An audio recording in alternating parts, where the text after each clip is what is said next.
We say free to play from and boo it from a player's perspective, from a developer's perspective. When you're taking advantage of people's psychological weaknesses, that's a money-making idea.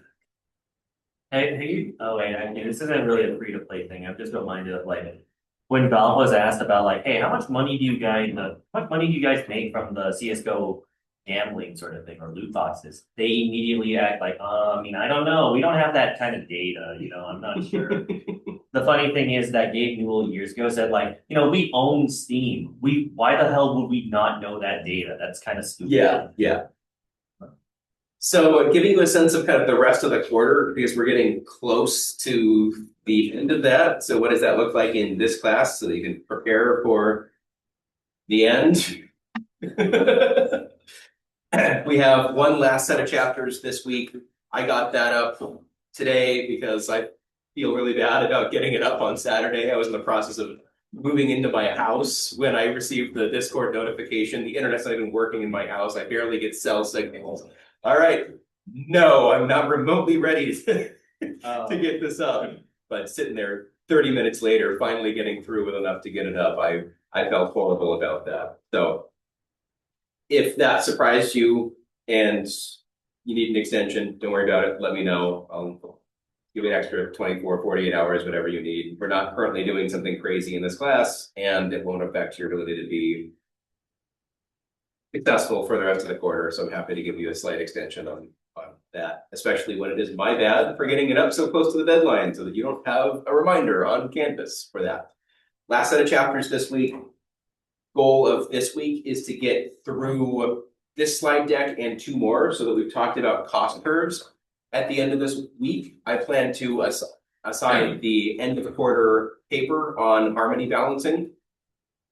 And that will be the last due item aside from the last exam that will also take place, something like the last day of class.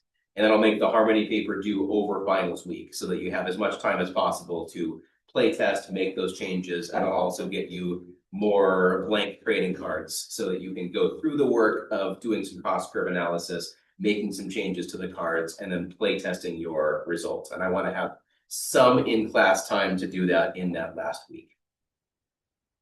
So that's kind of a broad overview of what we will be doing for the rest of the class. And class time will just be a bit more lecture material on getting ready for that. Yeah. So we just have one more exam and then okay. There isn't even a final. There'll be one more exam total. Oh, okay. The final is going to be the paper, basically. So my plan at this point is to do exam on the last day of class and then paper due sometime over finals week. As far as pushed toward the end of that as I possibly can be. But it might not be the absolute last day of finals because I have to keep in mind that I will be reading and grading all of these before the grade deadlines. I want to make sure that I give myself enough time to read and do the grading part justice.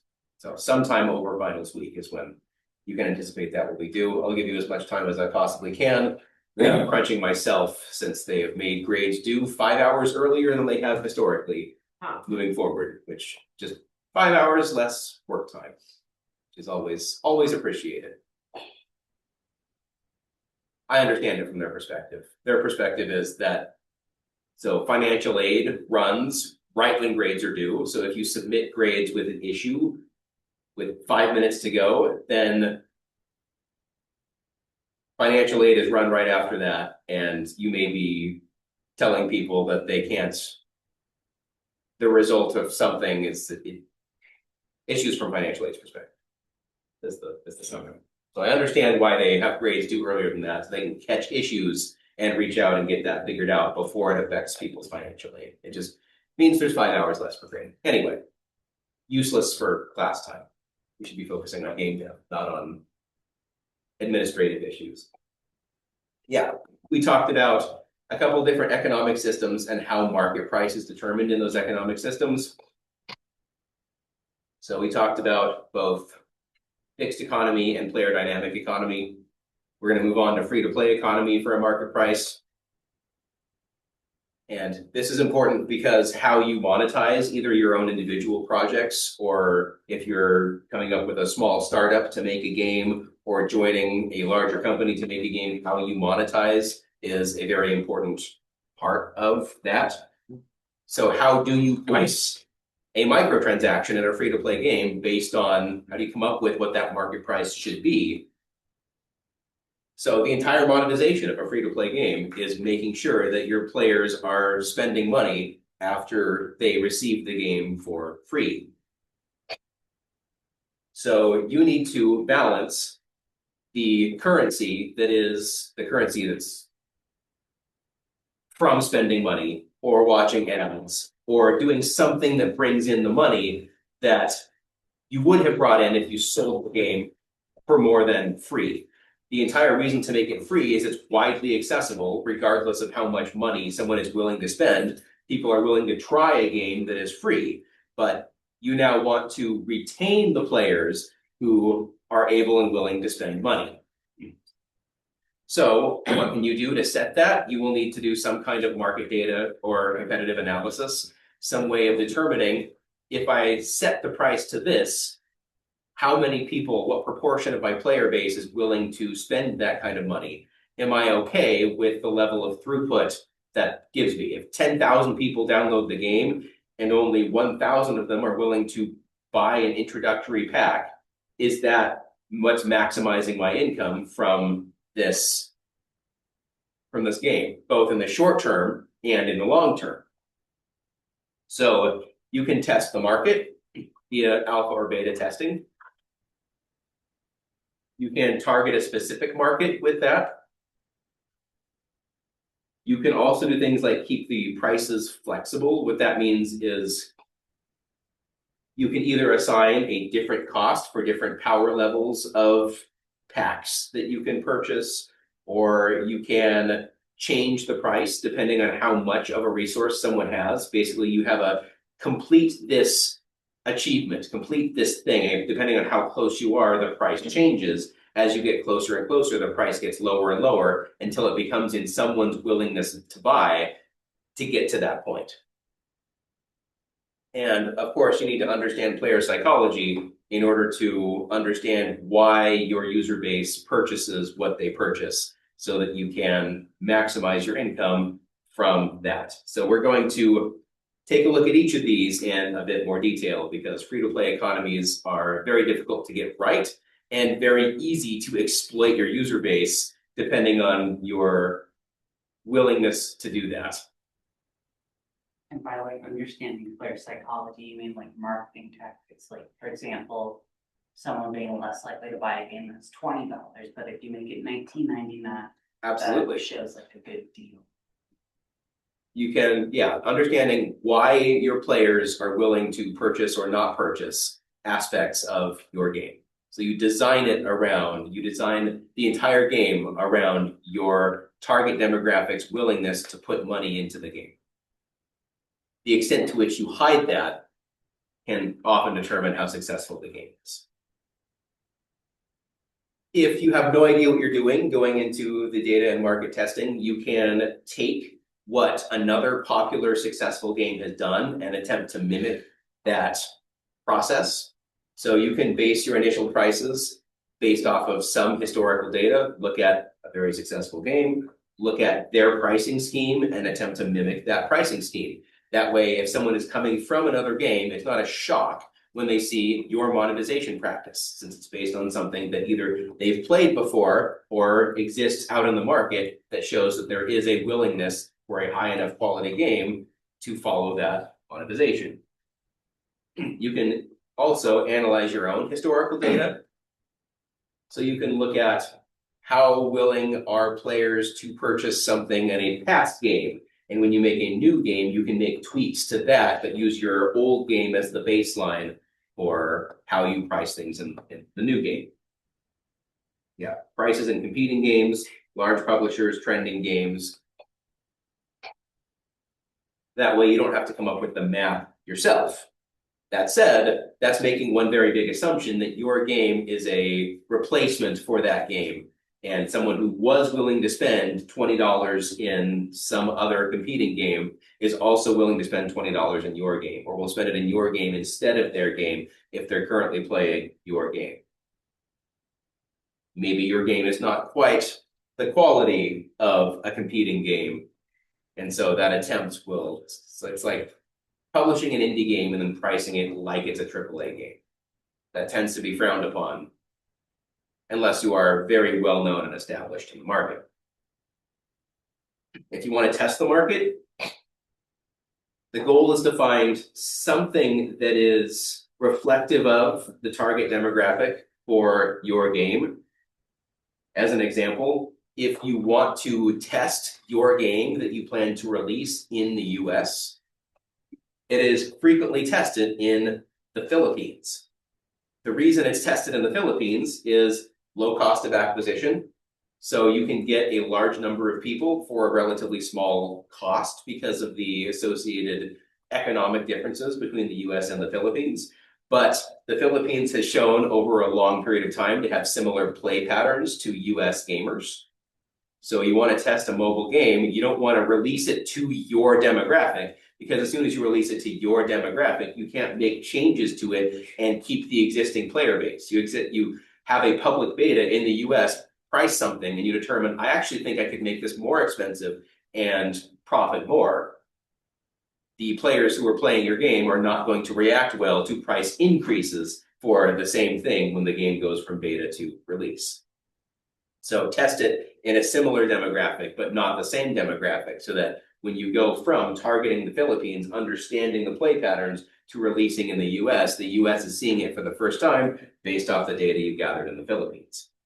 There's also very high English competency in the Philippines, so you're releasing it in a target demographic where you don't need to come up with a language translation and deal with the translation issues that are inherent in dealing with a secondary market. After you test in the Philippines, you can test in Scandinavia or Canada, but the idea is that you do it based on regions where each region is seeing it for the first time after you've iterated on it in the prior region. And that allows you to consistently be getting feedback from players who are playing the game for the first time. And if at the end of this, then you end up having some poor reaction to the game from Scandinavia, that doesn't affect a significant chunk of the US market, which is what you're targeting with the release. It's going to be most of your profit at the end of the day anyway. So from this, you can test tolerance toward pricing, how many people are willing to spend for particular packs.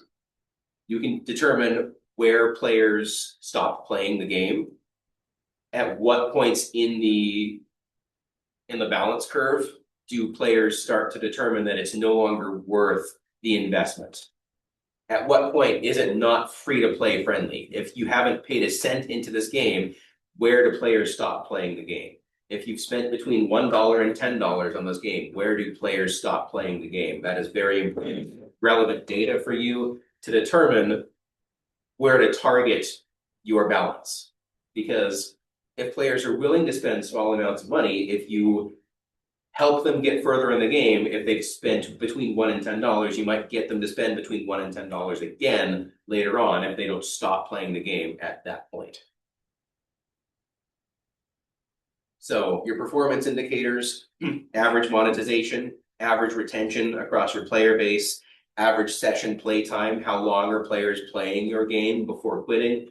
Have you made a game that people play for 5 minutes when they have a little bit of downtime, 30 minutes at a time right before bed? Are they checking in multiple times per day to get benefits that are daily benefits or multiple times per day benefits? Are they checking in to increase the rate of growth of something multiple times per day because making those decisions don't happen offline? Is it something that most of your players are sitting down to play for multi-hour sessions at a time? That all depends on and will affect how you want to market and monetize your game. When do you want to be giving people the notifications that they could purchase something? You don't want to spam it at them where it's always in the middle of their screen, but if they're playing it for a short period of time, they should see it at some point before they quit. If they're playing for a long period of time, you can target it for a particular point into that play session where it isn't the very first thing they see when they log in. You're just checking something for the day. You don't want to be spammed by something that says spend money on this. You want to play the game. All of this feeds into the player psychology part of when do you deliver the monetizing part of the game. Often called a soft launch, where the game is ready to go. It's just not balanced with regards to the monetization.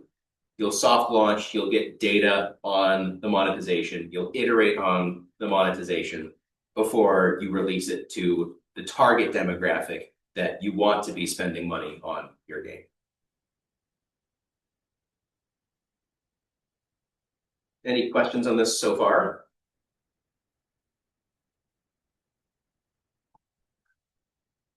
I spend more time on free to play because that's also an easy way to get into the market. You're not putting a cost on the game for an unknown developer. Make it free to play.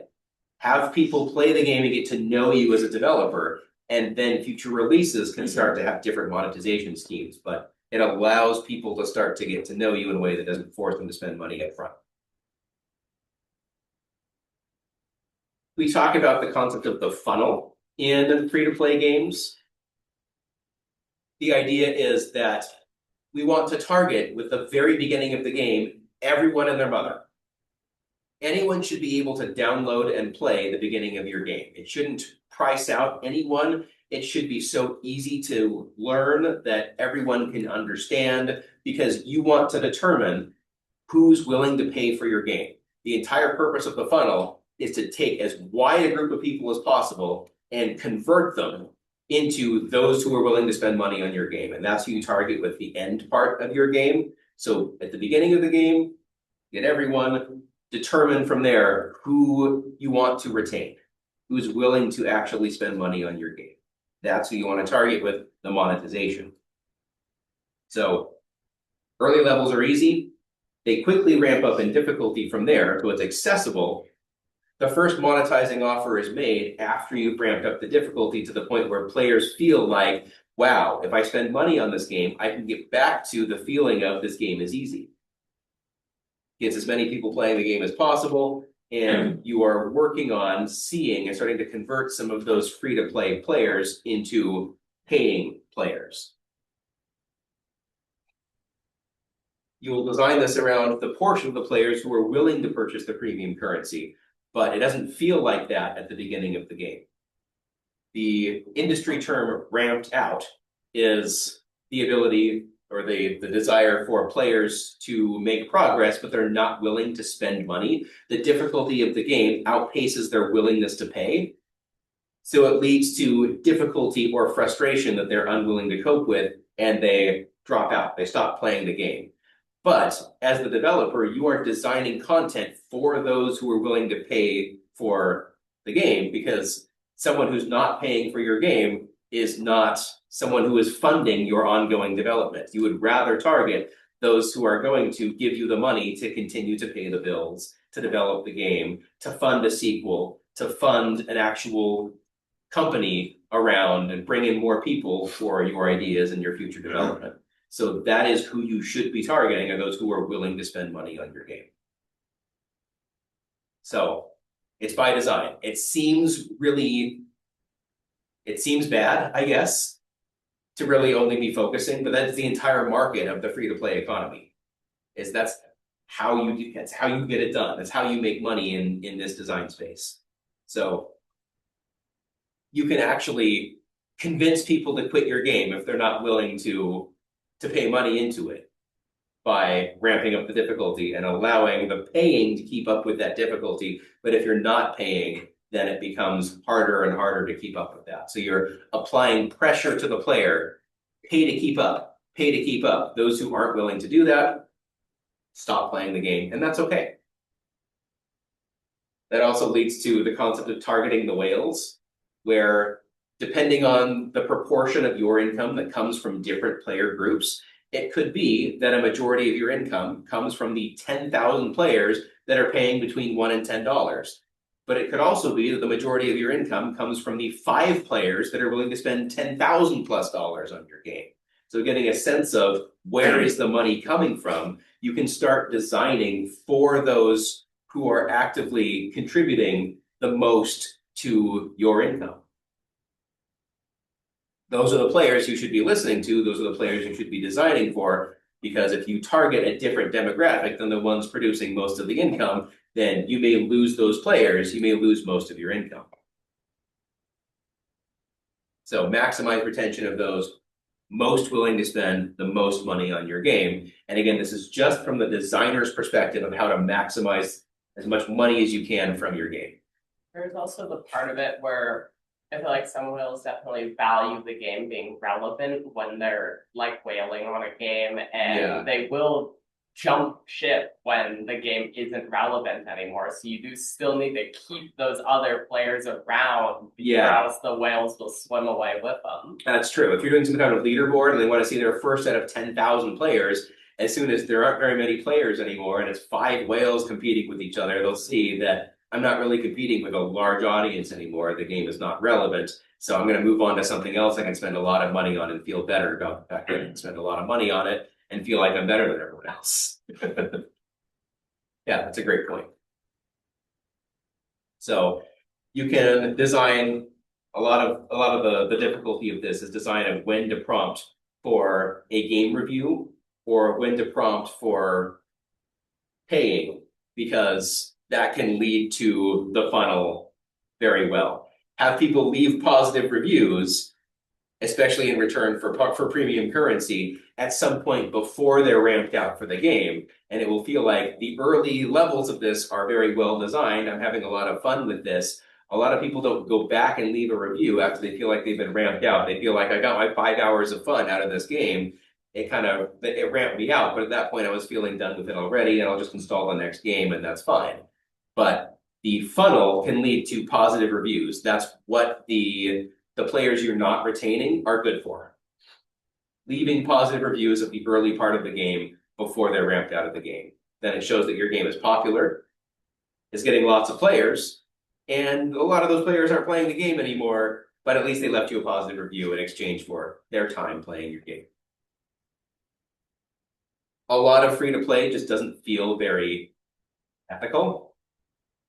I'll leave that up to you to decide, but that's kind of how the market evolves around free-to-play games, is you still need to make money as a developer, and how you do that involves a lot of manipulation of the free-to-play level. Modifying prices in your free-to-play games, you can always lower your prices, but never raise them. As soon as you start to raise prices, players will leave your game in swaths. Everyone will start leaving your game. So how can you go about doing this without, how can you fakely raise your prices without looking like you're raising your prices? Introduce a new currency. New currency, sure. Making it so you require more of like a currency to get something, so you're not raising the price to get it, but raising the amount you might need. Yep, that works too. Misleading infinite sales, like the game is technically $70, but then you're like, it's on sale for $39.99, but the Right. sale goes away. Yeah, so you can make a deep discount for a currency, have it go back to a normal price, and then go to a lesser discount, and you've raised the price, but it just looks like you don't quite get the 90% off sale that you used to before. Now it's an 80% off sale. You've doubled the expected cost of the currency, but it still looks like from the player base, it's discount. You're messing with their psychology in order to do it, and it's terrible if that works, but yeah. Test raising prices to see if players are willing to spend more. If you set your initial prices too low, you set absurdly high base prices. And you see this in a lot of mobile games. No one is willing to spend $100 for premium currency that doesn't do very much. But you change sale prices. You can go from discounting your absolutely absurdly high prices from 75% off to just 70% off, and your player base won't react the same as if you raised your base price from a reasonable amount to a slightly less reasonable amount. You can change the drop rate of premium currency. So if players get less of it as they play, they need to play more of it in order to be willing to get it from the store. If they get less of the base premium currency from the game, to have the same rate of the acquisition, they'll have to spend more money. So even if the price remains the same, you will be convincing more of your player base to spend more money to get the same outcome.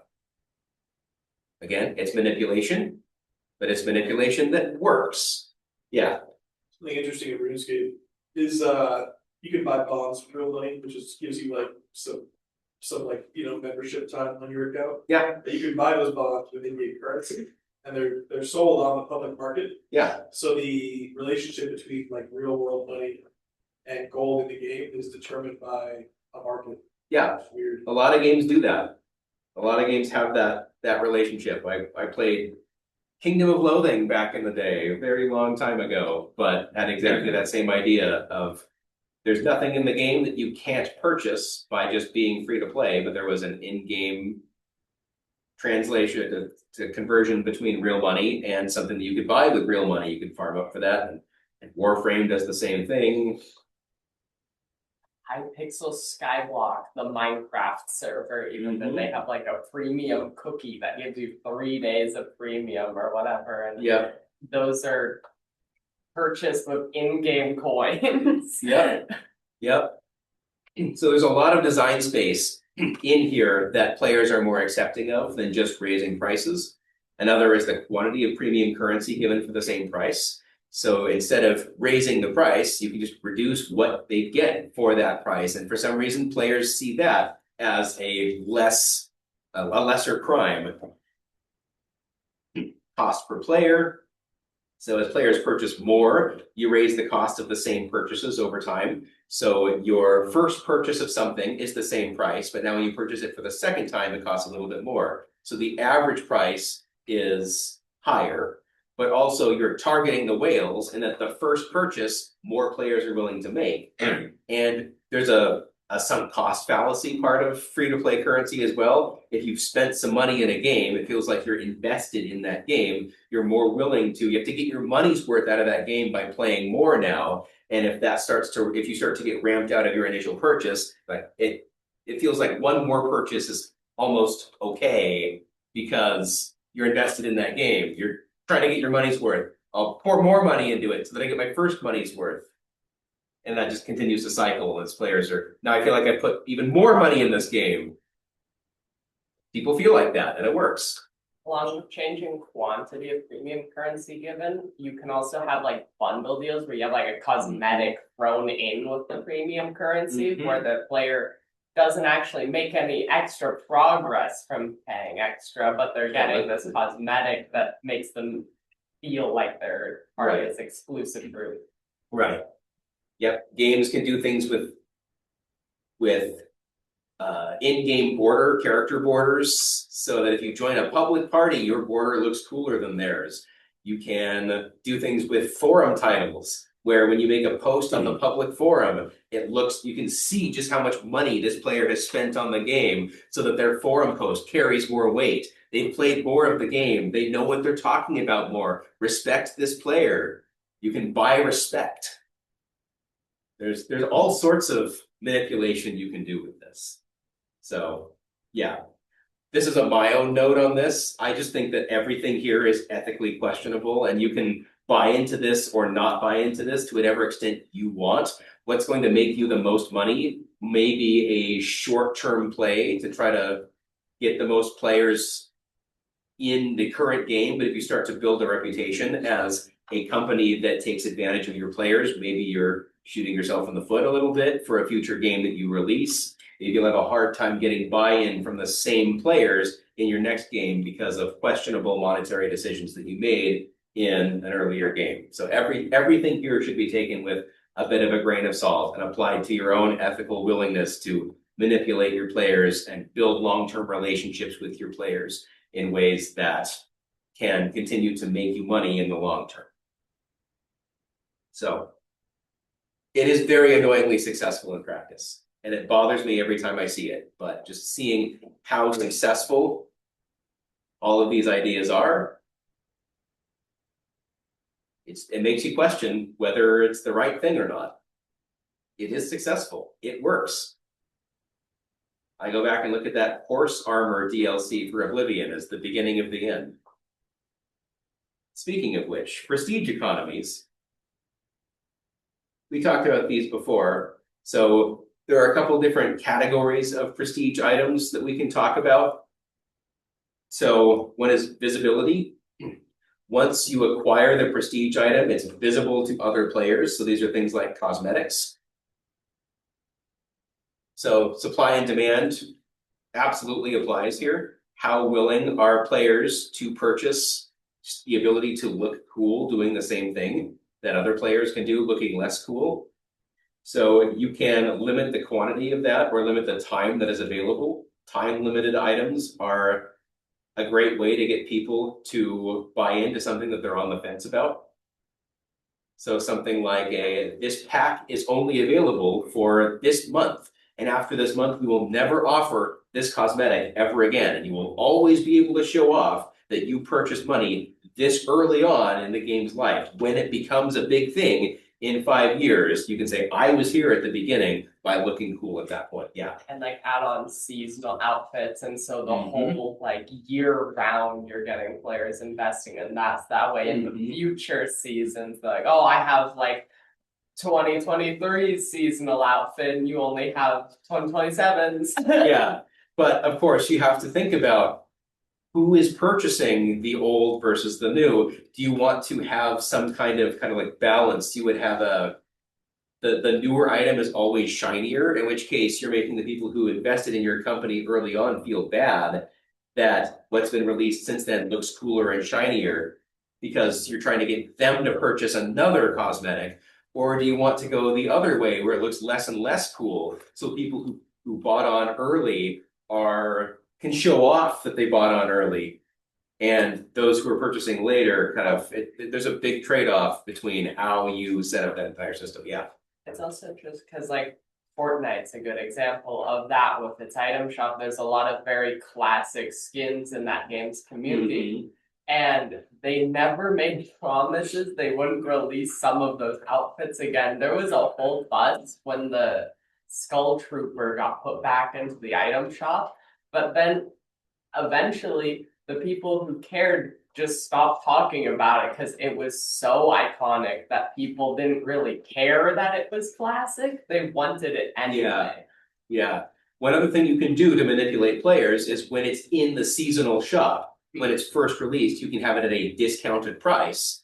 And that makes those who buy in early get it for a discounted price, add it back to the shop at a higher price later. And those who want to buy in later, you can buy the earlier things. You're just going to pay more to do it. And that can have people who are on the fence buy in early. Again, it's just classic business and market manipulation that, again, you can choose to do or not. So it can change how people play the game if it's available within the game. That's kind of cool. You can give cosmetics for free for doing things, completing challenges within the game, or engaging with the community.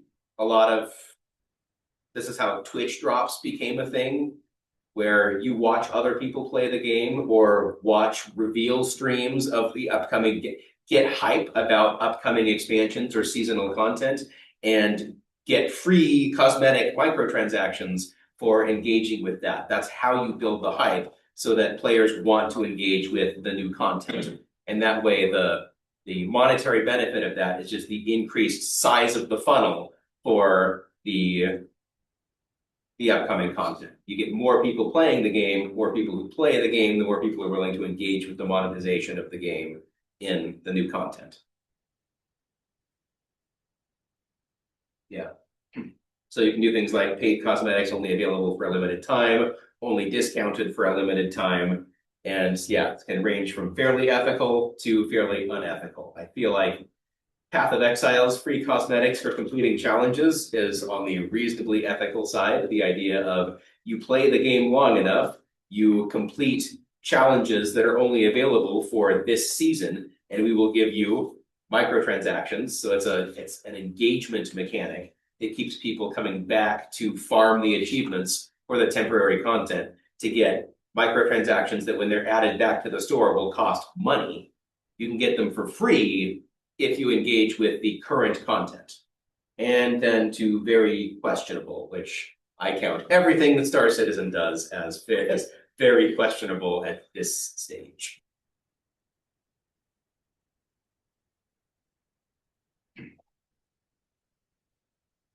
Any thoughts on prestige economies or how to monetize a prestige economy? I mean, Core Frame comes to mind, like some of the earlier events. Mm-hmm.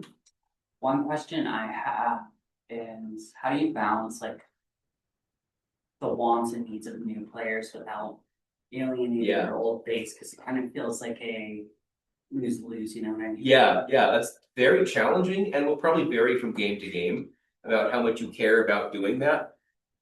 A lot of the time, you can just change up the art style of some of the microtransactions in ways that a particular style will be seen as the older player's style, and you have a newer player's style, and that way you can have both mix and match, but you both look cool, but differently cool in ways that are distinct from each other without fighting between those two, but you have to find ways to distinguish over a longer period of time to keep both player groups happy. I'd say, just like looking at the fairly ethical range coming from mobile, surprisingly, I've been playing My Singing Monsters again recently, and it's kind of like, I'd say the one unethical part, they spam you with ads until you make an in-app purchase. Yeah. But you can get one, like, they go on this gems that go on sale for like $3 every once in a while, and honestly, it's a game I'd spend $3 on flat to begin with. So it's an interesting case where it's a very terrible free-to-play practice, but the game quality is good enough to justify the $3 in the first place. Yeah.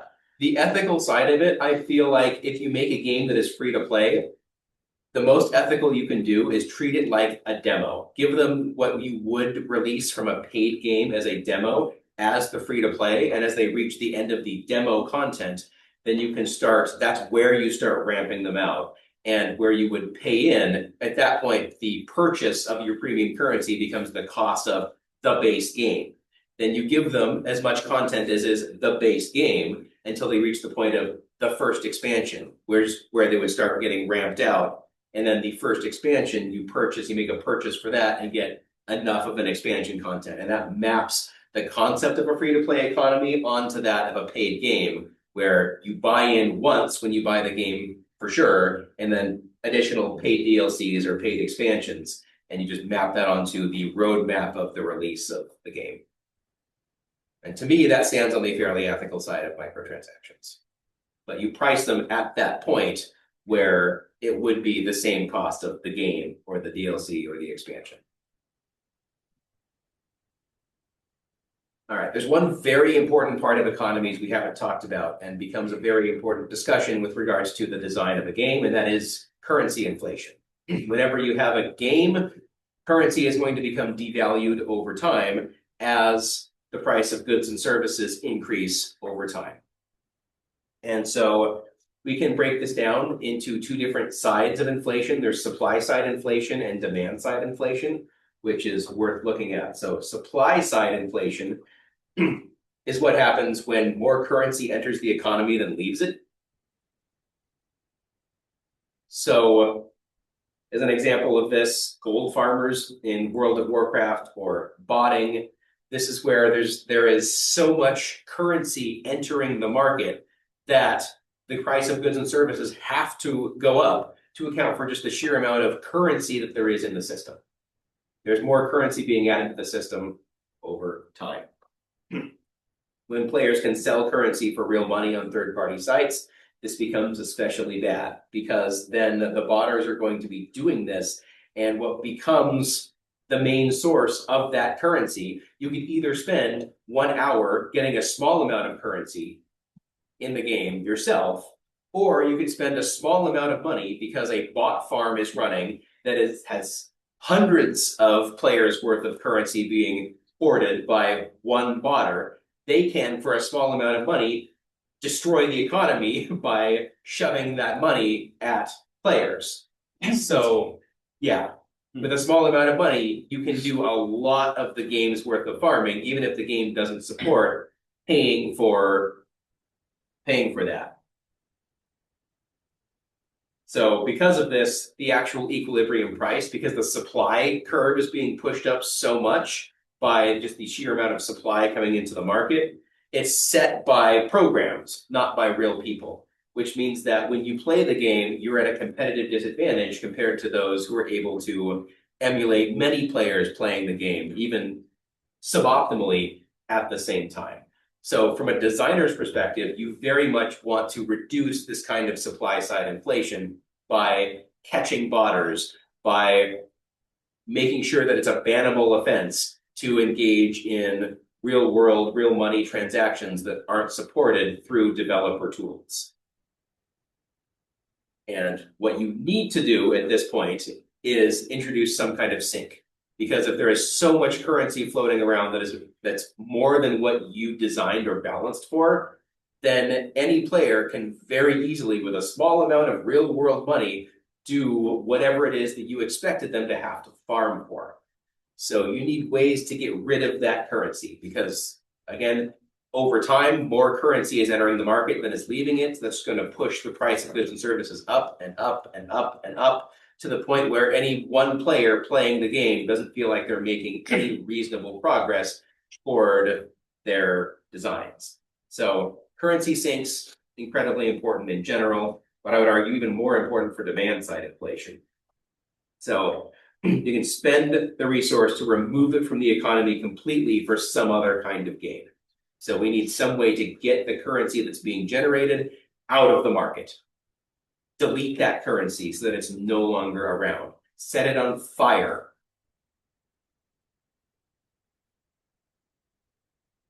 So as a designer and any kind of real world overtime game, you must monitor for botting, making sure that if you're trying to design what that equilibrium price should be, that the supply is coming from real players and not from scripts, not from botting. So let's have a conversation about this. What can we do as a designer to determine whether an account that is making actions in the game's world is a human or a bot? How would you differentiate that? I mean, for example, like normal clicking, if it's too perfect. So looking for patterns of how would the clicking be perfect? What variables do you have for that? I was gonna say, in addition to that, you can check and see if the incoming IP address is from a hosting site as opposed to just a consumer. Sure. Yep. Look at network traffic. Absolutely. For clicking patterns, what kind of clicking patterns would we see? You do the same thing in caption does, right? It's like it looks at where you click on something, what the mouse speed was, how linear was the movement. Things like that. Yeah. So if you're always clicking to, if let's say it's a clicking to move game, if you click to move and you're always moving the same distance at a time, that's not something that a player would do if it reacts in the same way. If the clicks are always at the same interval or close to the same interval, repetitive patterns in any case for clicks, how do you handle things like being in danger? How do you handle general gameplay? Is it always the same like it is an algorithm doing it, or is it a human who is reacting in real time to that? How do you figure that out? I'm sure it's probably very basic things of it, or I'm not sure about it. That's like one idea I have is like how long are they AFKing for? Like, you know, just like you let you let the account, not even botting, just let the account run as is to like grind something, or maybe even like just they're not doing anything but just making transactions. Yeah, but there could be players who do that too. There are some players who will just sit in game and buy things and sell things rather than playing with the game, playing the actual game to do that because it is more profitable, potentially.